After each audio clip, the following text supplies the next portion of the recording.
about the corn spirit and how the people learned to respect corn once again. Now, if you may know, corn has been one of the staple foods, particularly of the Native Americans of the US here. Corn, squash, and beans. And these plants were always very well respected, and they are recognized as the Three Sisters. But there was a time when the people, they had an abundance of corn. And year after year, they lived with great abundance.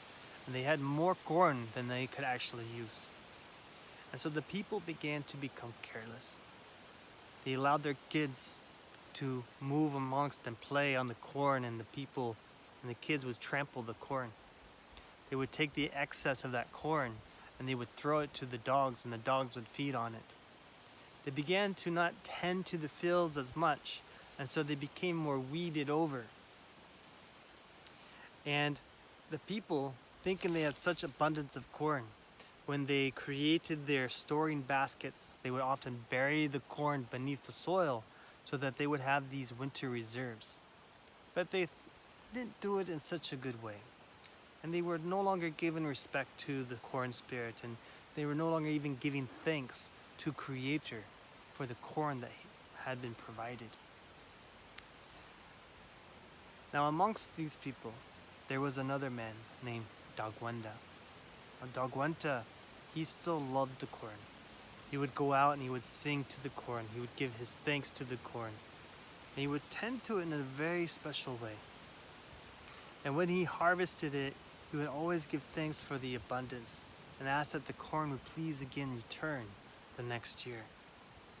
And when Dagwena would look at his people, he would often feel a sadness in his heart to see the way they were treating the corn. And he didn't quite know how to speak to them, to remind them of the importance of the corn. Now, one year, as this went on, the people, they didn't tend to the corn very well again. And they're like, well, we will just go out and we'll hunt, so we probably won't even need to use it. But when they went out into the forest, they noticed that the animals had become scarce. The deer, the moose, even the rabbit had become scarce. When they went to fish the rivers, it seemed like the fish, they too, had moved elsewhere.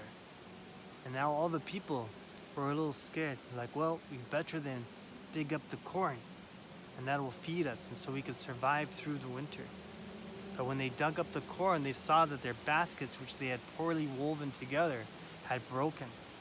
And the mice had gotten in and eaten much of the corn, and what they didn't eat had rotted. So now all the people, they were fearful. Like, we're going to starve. We're not going to survive the winter. Now, Dagwanda, he was out in the forest, and he was walking, and he was thinking about the people and how they disrespected corn. And he was thinking of his love and respect for that, when he came across this very odd mound. The mound was made out of elm branches, and it was all weeded over, and he heard someone crying, and he went around the edge of that lodge, and he looked there, and there was an old man, and this old man was weeping. And Dagwanda says, "Grandfather, why are you weeping?" And the old man says, "Because your people have ceased to honor and love me. They have ceased to respect me, and they just trample me." And he looked at the old man and he said, "Grandfather, why are your clothes so torn?" He says, "Because your people let your children run all over me, so my clothes have become torn. And you feed me to your dogs, and so my clothes are torn." He's like, "Grandfather, why is your home full of weeds?" He's like, "Because your people have ceased to care for me in the fields, and they have become weeded." He says, "Only you have honored me, but now it is time for me to leave." And with that, Dagwanda recognized that this old man, his grandfather, was actually the corn spirit. And so Dagwanda says, "Please, please, corn spirit, grandfather, please don't leave the people. Let me speak with them. Let me help to remind them how to honor you and to give thanks." And grandfather, he stopped weeping And he thought about this. He's like, okay, Dagwenda, I honor you. If you go and you teach your people the good ways of honoring me and the other animals and the plants once again, I will stay and I will help you through the winter. So with that, Dagwenta went back to the village, and all the people were crying and they were in great fear. We're going to starve, we're going to starve. And Dagwa says, people, please gather around and listen. I have spoken with the corn spirit. And he has been in full of tattered clothes, and he is weeping and grieving the loss of the connection with the land. And he is saying that he's going to leave and never come back. And all the people started crying, it's like, no, now we are going to die, we are going to starve. But Dagwenda says, no, listen, I have spoken with him, and I will share with you the ceremonies and the songs, the ways to honor corn spirit. And if we do this,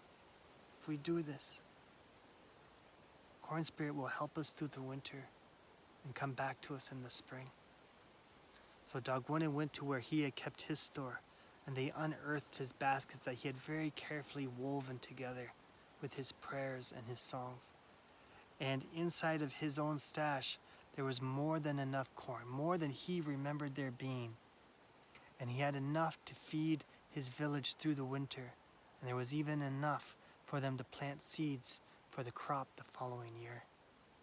And with that, the people once again fell into a routine of honoring the seasons, honoring the corn, honoring the animals in the forest and the fish in the rivers, and they become plentiful once again. And so that is the story of the corn spirit and the people.